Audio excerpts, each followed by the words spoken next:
Salam saudara yang terkasih dalam Tuhan kita Yesus Kristus. Bertemu kembali pada hari ini di dalam persekutuan online GKBJ Bekasi. Bersyukur kepada Tuhan untuk kasih setianya, pemeliharaannya kepada kita sepanjang 1 minggu yang sudah kita lewati. Dan kita boleh bertemu bersama-sama kembali pada hari ini di dalam pendalaman Alkitab dengan metode BGA. Biarlah kita boleh juga semakin mengenal kebenaran firman Tuhan dan menolong kita semakin mengenal apa yang Tuhan kehendaki, mengetahui apa yang Tuhan kehendaki di dalam kehidupan kita. Nah, pada hari ini kita akan melanjutkan pendalaman Alkitab kita dari perumpamaan-perumpamaan Tuhan Yesus yang sekarang sudah memasuki bagian yang ketiga. Dan sebelumnya kita akan menaikkan satu pujian terlebih dahulu. Sebelum kita berdoa ya, di mana pujian dari buku PPK ini, halaman 143, Bapakku memelihara, mengingatkan kita semua tentang pemeliharaan Tuhan di dalam kehidupan kita. Mengingatkan kita bagaimana Tuhan mengaruniakan kasih setianya di dalam kehidupan kita. Mari kita menaikkan pujian Bapakku memelihara, PPK 143.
Mari kita berdoa. Tuhan Yesus yang baik, kami bersyukur Tuhan untuk kasih setiamu dalam kehidupan kami. Kami bersyukur untuk kemurahan demi kemurahan hati Tuhan yang kami alami, yang kami rasakan, yang kami terima daripada Engkau. Kami bersyukur Tuhan untuk satu pekan yang sudah kami lewati dengan berbagai hal yang mungkin Tuhan izinkan terjadi dalam kehidupan kami. Tetapi Engkau boleh terus menyertai kami, memberikan kami kekuatan, memberikan kami hikmat yang daripada Tuhan, sehingga kami juga Tuhan boleh terus berjalan, menjalani kehidupan ini bersama dengan Tuhan. Dan inilah persekutuan kami pada malam hari ini yang akan kami mulai sebentar lagi.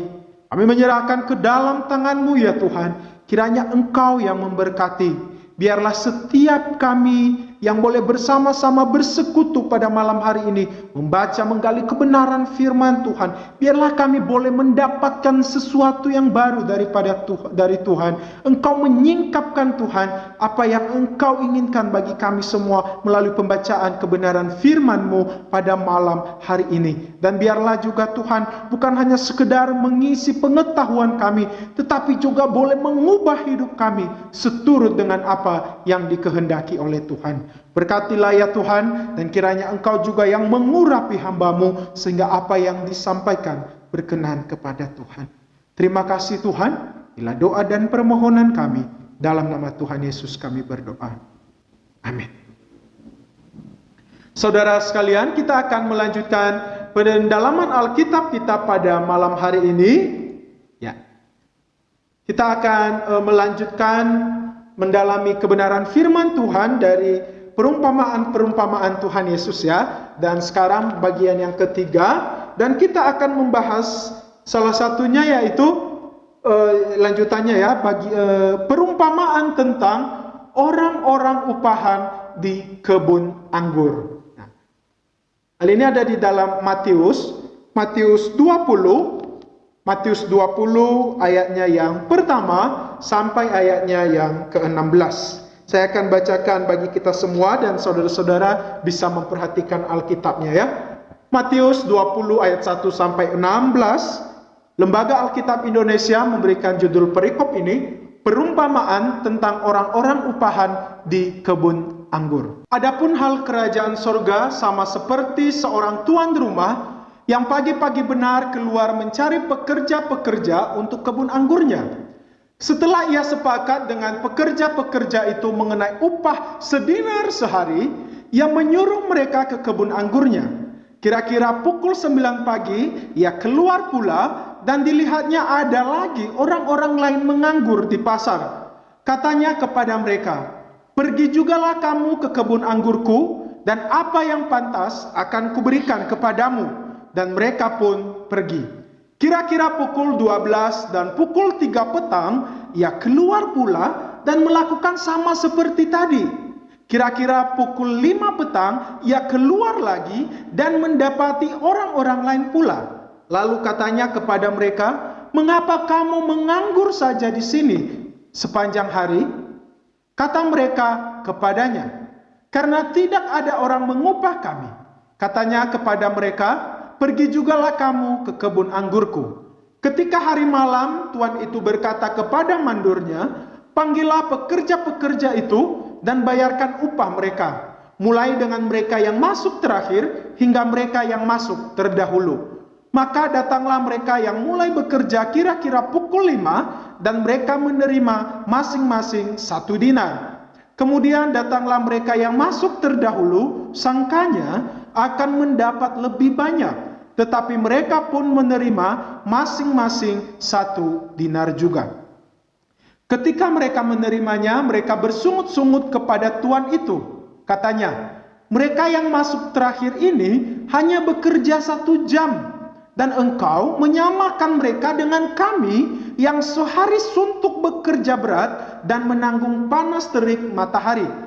Tetapi tuan itu menjawab seorang dari mereka, "Saudara, aku tidak berlaku adil terhadap engkau. Bukankah kita telah sepakat sedinar sehari? ambillah bagianmu dan pergilah. Aku mau memberikan kepada orang yang masuk terakhir ini sama seperti kepadamu. Tidakkah aku bebas mempergunakan milikku menurut kehendak hatiku? Atau iri hatikah engkau karena aku murah hati? Demikianlah orang yang terakhir akan menjadi yang terdahulu, dan yang terdahulu akan menjadi yang terakhir. Amin. Nah, inilah landasan pendalaman Alkitab kita pada malam hari ini tentang perumpamaan orang-orang upahan di kebun anggur. Nah, jadi poin yang pertama yang akan kita lakukan adalah apa yang kubaca. Jadi kita harus mengerti terlebih dahulu, ini perikop yang saya baca ini apa sih? Nah, sehingga kemudian kita baru bisa mendapatkan pesan apa yang ingin disampaikan oleh Tuhan kepada kita dan apa yang harus kita lakukan. Nah, jadi hal yang pertama yang perlu kita ketahui bahwa ini adalah perumpamaan. Perikop ini adalah perumpamaan yang disampaikan oleh Tuhan Yesus kepada orang-orang Yahudi, kepada para murid, kepada para pendengar saat itu. Jadi ini adalah satu pembelajaran yang diambil dari kehidupan sehari-hari, dan dalam hal ini Tuhan Yesus sedang memberikan perumpamaan tentang kerajaan surga. Nah, jadi ini bukan tentang bisnis, bukan tentang pekerjaan ya, bukan. Tetapi ini perumpamaan tentang kerajaan surga. Di ayat yang pertama sudah diberitahukan kepada kita bahwa kerajaan surga diumpamakan seperti seorang tuan rumah yang pagi hari pergi keluar rumah untuk mencari pekerja-pekerja untuk kebun anggurnya. Nah, jadi kemungkinan ini untuk pekerjaan memanen buah anggur ya. Karena kalau misalnya hanya sebagai tukang kebun tidak membutuhkan pekerja yang begitu banyak gitu ya. Jadi ini membutuhkan pekerja yang begitu banyak sehingga pagi-pagi ia pergi mencari pekerja untuk kebun anggurnya. Nah, ini membutuhkan tenaga yang cukup banyak untuk bisa bekerja di kebun anggur untuk memanen kebun anggur tersebut ya. Nah, kemudian ayat yang kedua, Tuhan ini bertemu dengan pekerja ya, mendapatkan para pekerjanya ya, yang pekerja pertama gitu ya, dengan perjanjian upah 1 dinar 1 hari. Kemudian pergi gitu ya. Tetapi mungkin karena membutuhkan pekerja yang cukup banyak, jadi harus segera diselesaikan pekerjaan tersebut, sehingga tuan ini pergi untuk mencari pekerja lagi. Jadi ia keluar untuk mencari pekerja lagi nih. Pukul 9 pagi di ayat yang ketiga dan keempat, ia pergi lagi ya, pergi mencari pekerja untuk kebun anggurnya. Pastinya dengan upah nantinya ya. Kemudian mungkin karena kurangnya tenaga, ia keluar lagi pukul 12, kemudian pukul 3 sore, ia keluar mencari pekerja dan kemudian mereka bekerja di kebun anggurnya. Nah, kemudian ayat yang ke-6 dan ke-7, pukul 5 sore, ia pergi keluar lagi untuk mencari pekerjanya. Nah, jadi pagi-pagi tadi ya, mungkin sekitar jam 6 atau jam 6, kemudian jam 9, jam 12, jam 3, dan jam 5 sore. Tuan rumah pergi untuk mencari pekerja untuk kebun anggurnya tersebut. Nah, kemudian di ayat yang ke-8, si tuan ini memberikan perintah untuk membayar gaji mereka. Dimulai dari yang masuk terakhir tadi, dari jam 5 sore sampai ke yang masuk terdahulu. Nah, kemudian ayat yang ke-9, mulailah yang masuk terakhir pergi untuk mengambil gajinya dengan upah 1 dinar sehari. Nah, kemudian orang-orang yang masuk terdahulu tadi, yang masuk pagi-pagi, mungkin jam 6, kemudian jam 9, mereka berpikir, wah, yang masuk sore mendapat 1 dinar nih. Wah, kemungkinan mereka berpikir bahwa mereka akan mendapatkan lebih dari 1 dinar. Tetapi ternyata mereka tetap mendapatkan 1 dinar. Ya, sesuai perjanjian pastinya, upahnya 1 dinar sehari. Tetapi para pekerja ini mulai ngomel nih. Mereka bersungut-sungut. Wah, mereka yang masuk kesorean, yang masuk belakangan, kok segajinya sama? Padahal kami udah bekerja loh mati-matian dari pagi. Gitu ya. Nah, di ayat yang ke-13 sampai ke-16 diberikan penjelasan kepada kita. Ya, bahwa mereka itu dibayar sesuai perjanjian. Jadi tidak ada yang bersikap tidak adil. Justru Tuhan ini bersikap adil, ya, membayar upah mereka sesuai perjanjian 1 dinar 1 hari. Itu yang pertama. Kemudian yang kedua, di sana diberitahukan kepada kita bahwa sang tuan bebas mempergunakan miliknya menurut kehendak hatinya. Ya, seorang majikan, seorang tuan bebas mempergunakan harta yang ia miliki. Bebas mempergunakan apa yang ia miliki. Nah, kemudian yang ketiga, di sana lagi diberikan tunjukkan satu hal ya, mengapa mereka bersungut-sungut.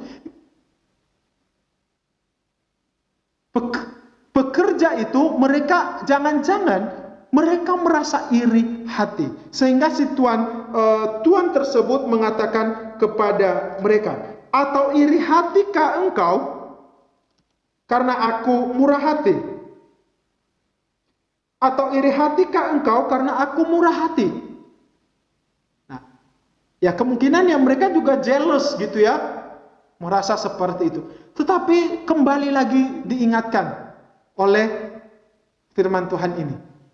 Kita bisa melihat dibayar sesuai perjanjian dan seorang tuan bebas mempergunakan miliknya menurut kehendak hatinya. Nah, ini adalah perumpamaan yang diambil Yesus oleh Tuhan Yesus dari kebiasaan masyarakat sehari-hari. Di mana di pasar pasti ada orang-orang yang tidak memiliki pekerjaan tetap ya. Orang-orang yang menunggu untuk upah harian gitu. Nah, jadi mereka akan duduk di pasar mencari orang-orang, menunggu orang-orang yang akan memberikan pekerjaan kepada mereka. Jadi mereka juga bukan pengangguran yang cuma bermalas-malasan, tidak. Tetapi mereka sedang menunggu orang-orang untuk memperkerjakan mereka. Nah, jadi ini sebenarnya para pendengar, para murid-murid, dan orang lain yang mendengarkan pada saat itu, mereka sudah tahu akan hal ini. Bahwa biasa ada orang upahan di pasar yang menunggu untuk dipekerjakan, dan bagaimana tenaga mereka akan dibayar dengan upah 1 hari gitu ya, 1 dinar 1 hari. Dan mereka juga pasti tahulah bahwa seorang tuan itu bebas mempergunakan hartanya. Nah, inilah perumpamaan tentang kerajaan sorga yang disampaikan oleh Tuhan Yesus kepada para murid. Nah, yang kedua, kalau begitu, apa pesan yang kita dapat? Apa pesan yang diberikan kepada kita? Nah, melalui perumpamaan ini, diberitahukan kepada kita satu hal tentang Allah yang kita sembah. Ya, kita memiliki Allah yang murah hati. Saudara, saat itu Tuhan Yesus sedang berbicara kepada orang-orang yang sudah terbiasa dengan pengajaran upah menurut hukum orang Yahudi.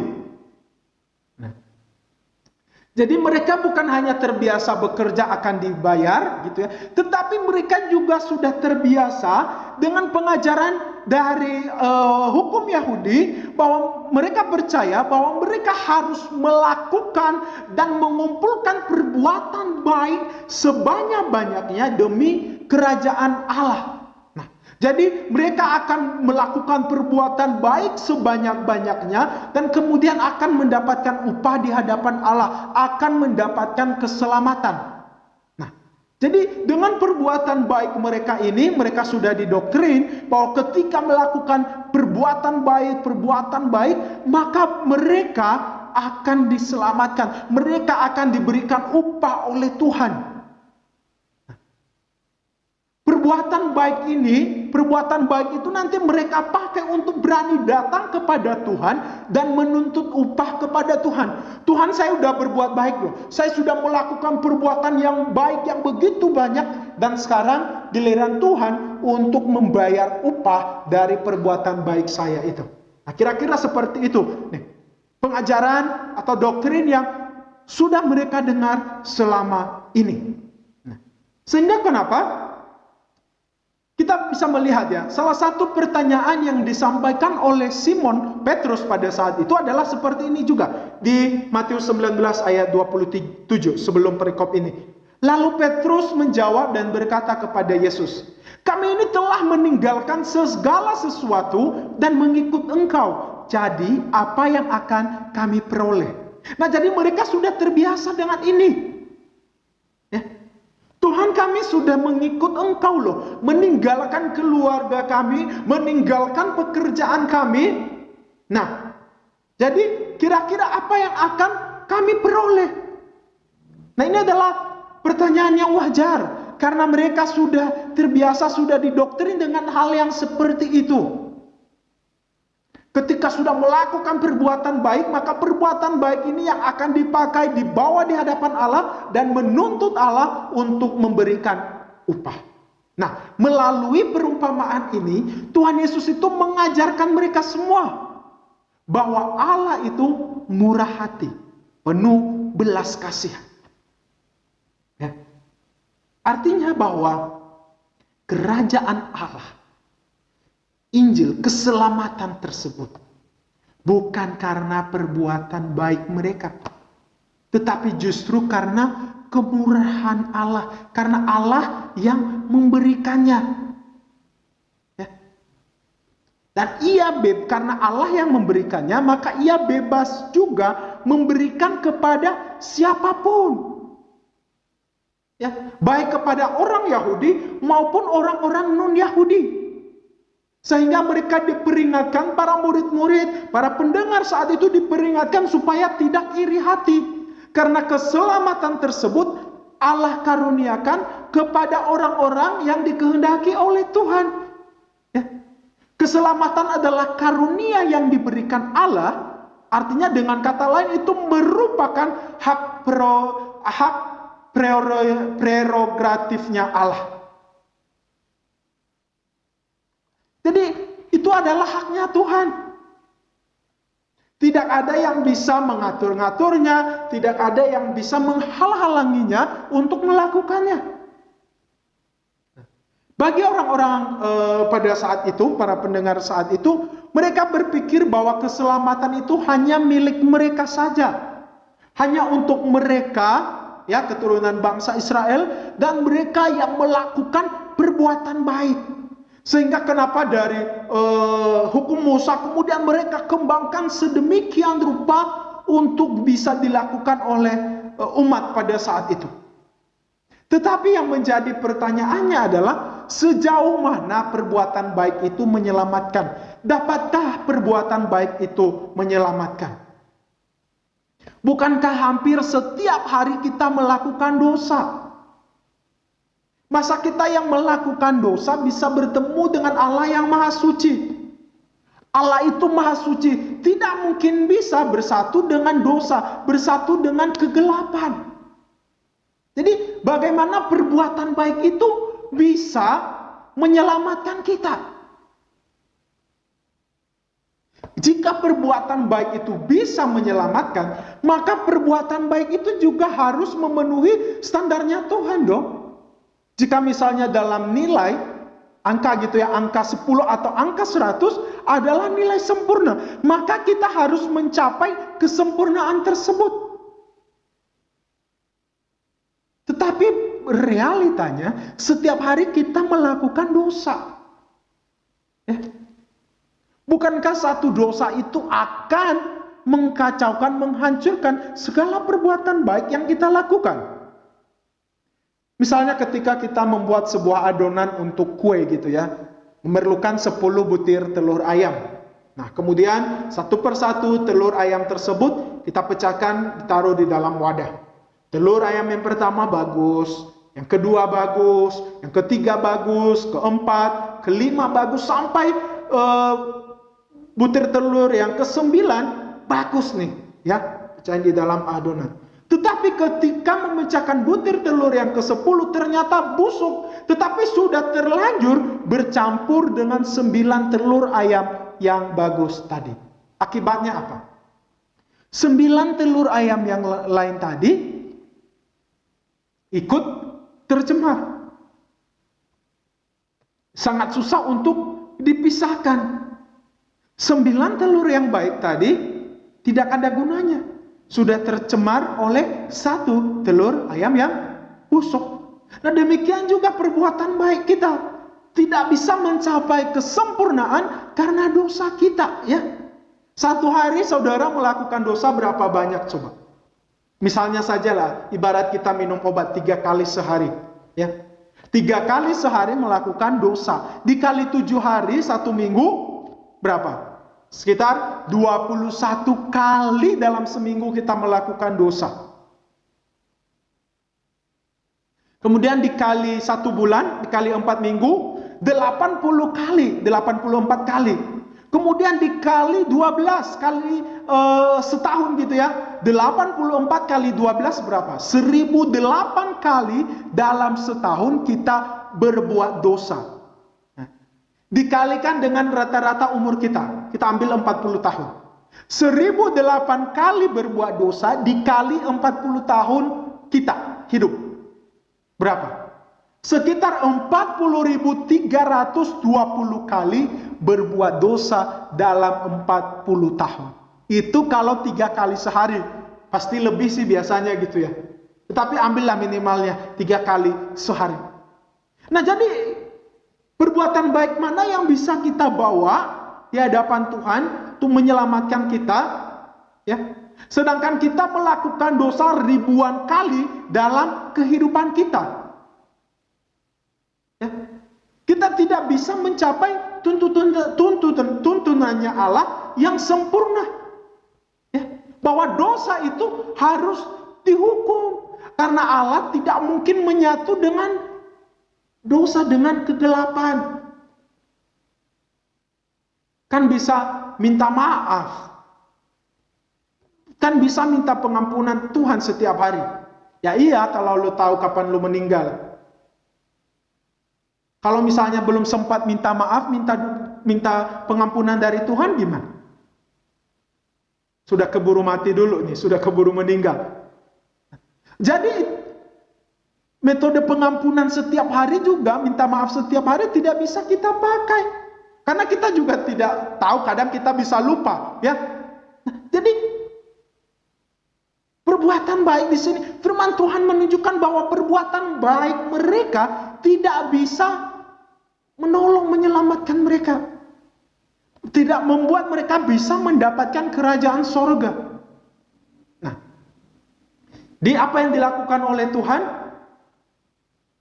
supaya umat yang dikasihinya ini bisa selamat, yang mengutus putranya yang tunggal datang ke dunia ini untuk mati di atas kayu salib supaya setiap orang yang percaya kepadanya tidak binasa melainkan beroleh hidup yang kekal. Nah, ini yang dilakukan oleh Tuhan.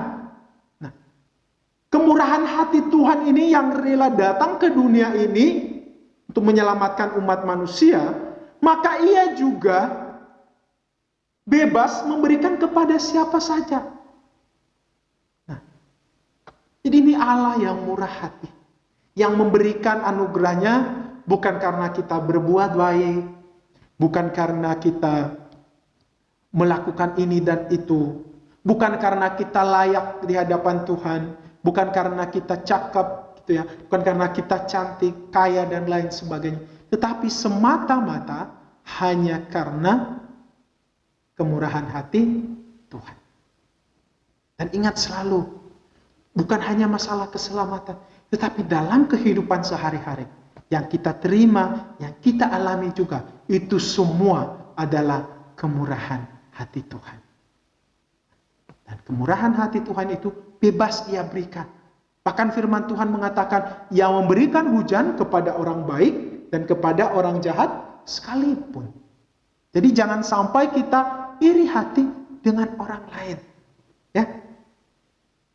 Kepada mereka pada saat itu, para murid, para pendengar, orang-orang Yahudi pada saat itu, mereka diingatkan ya, bahwa mereka harus bersuka cita ketika ada orang yang baru percaya kepada Allah, yang menerima kemurahan hati Tuhan sama seperti mereka. Jangan menggerutu, jangan mencibir gitu ya.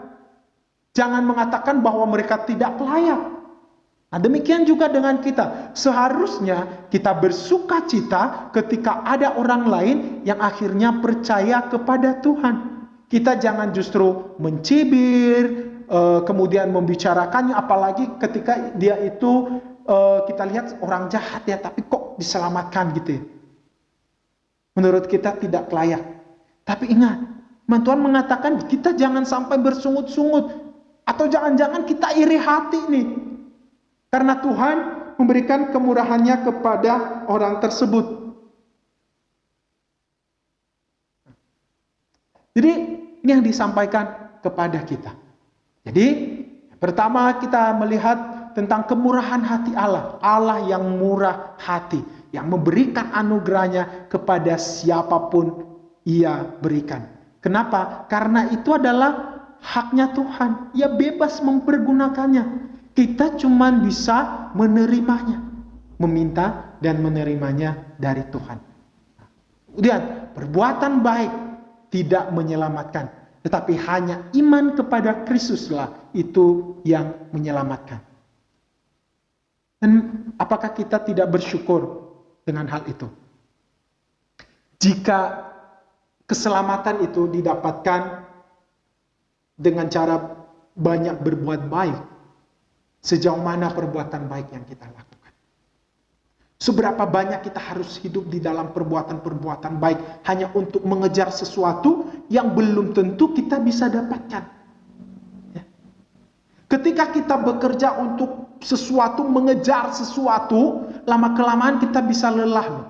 Jika tidak ada jaminan bahwa kita akan mendapatkannya. Tetapi justru karena Allah yang memberikannya, Allah yang mengerjakannya, maka kita cuma tinggal menerimanya. Nah, setelah kita menerimanya, firman Tuhan mengatakan kepada kita untuk mengerjakan keselamatan, mengerjakan kemurahan hati Tuhan tadi. Bukan mengejar loh, mengerjakan, bukan mengejar, tapi mengerjakan keselamatan. Karena kita tidak mengejar keselamatan, tetapi kita sudah mendapatkannya, dan sekarang apa yang kita dapat tersebut, kita kerjakan. Artinya, bahwa sebagai orang-orang yang sudah diselamatkan, sebagai orang-orang yang sudah menerima kemurahan hati Tuhan, maka kita juga seharusnya hidup sebagai orang-orang yang diselamatkan, sebagai anak-anak Tuhan. Bagaimana sih hidup sebagai anak-anak Tuhan? Nah, firman Tuhan sudah memberitahukan kepada kita. Setiap khotbah hari Minggu yang kita dengarkan sudah mengingatkan kita bagaimana kita seharusnya hidup sebagai anak-anak Tuhan. Nah, jadi mari kita mengerjakan keselamatan yang sudah Tuhan berikan kepada kita. Karena itu juga kita harus bersuka cita ketika ada orang lain yang menerima anugerah daripada Tuhan yang sama dengan kita. Dan bersyukurlah selalu atas kemurahan hati Tuhan di dalam kehidupan kita. Jangan bersungut-sungut, tetapi bersyukurlah. Mari kita berdoa. Tuhan Allah Bapa yang bertata di dalam kerajaan surga, terima kasih untuk kebenaran firman-Mu yang kembali mengingatkan kami pada malam hari ini tentang kemurahan hati Allah, di mana kami belajar dan diingatkan bahwa Allah itu adalah Allah yang berdaulat, sehingga Engkau juga bebas mempergunakan kemurahan hati-Mu kepada siapapun Engkau berikan. Dan ajarlah kami Tuhan untuk juga bersyukur atas kemurahan Tuhan yang sudah kami alami dalam kehidupan kami, dan ajarlah kami Tuhan untuk bersuka cita ketika orang-orang di sekitar kami, orang-orang lain juga mendapatkan kemurahan hati yang sama yang daripada Tuhan. Seperti apa yang kami terima daripada Engkau. Terima kasih Tuhan, kami bersyukur untuk anugerah keselamatan yang Tuhan berikan kepada kami. Dan inilah kami anak-anak-Mu yang datang pada malam hari ini di hadapan-Mu, membawa seluruh kehidupan kami, dan kami percaya Kau terus menuntun dan juga memberkati kehidupan kami. Berkatilah ya Tuhan setiap jemaat-Mu yang bersama-sama pada malam hari ini. Di tengah pandemik saat ini, kami percaya bahwa anugerah Tuhan tersebut tidak pernah meninggalkan kami. Engkau yang memberikan kekuatan, Engkau yang memberikan kami hikmat untuk menyikapinya. Dan biarlah Engkau Tuhan yang boleh terus meneguhkan iman kami di dalam Engkau. Dalam nama Tuhan Yesus, kami telah berdoa dan mengucap syukur. Amin. Demikian persekutuan kita pada malam hari ini. Selamat malam, Tuhan Yesus memberkati.